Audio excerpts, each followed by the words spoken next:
ആരെങ്കിലൊക്കെ ഉപദേശിച്ചാൽ അയാൾക്ക് മനസ്സിനൊരു വെറുപ്പ് വരും.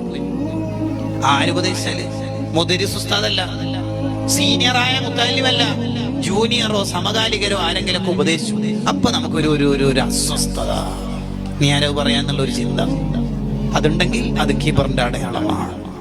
അയാൾ ആരാ അത് പറയാൻ എന്ന് ഒരാൾക്ക് തോന്നുകയാണെങ്കിൽ അത് കിബറിന്റെ അടയാളമാണ്. കൂട്ടുകാരെ, നമുക്കത് തോന്നാറില്ലേ?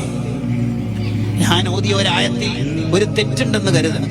ഒരു മുത്തല്ലിമായ മോന് വന്നിട്ട് പ്രഭാഷണം കഴിഞ്ഞു പോകുമ്പോൾ ഉസ്താദിനോട് ഒരു കാര്യം പറഞ്ഞ വിഷമോ? ഇല്ലല്ലോ മോനെ, ഉസ്താദ് ഓതിയ ആയത്തിൽ തെറ്റുണ്ട്. അവനാ ഇല്ലല്ലോ, ഒരു സാധ്യതയില്ലല്ലോ. ഉണ്ട് ഉസ്താദേ, നിങ്ങൾക്ക് തോന്നിയായിരിക്കും. കേട്ടോ, സമ്മതിക്കൂല.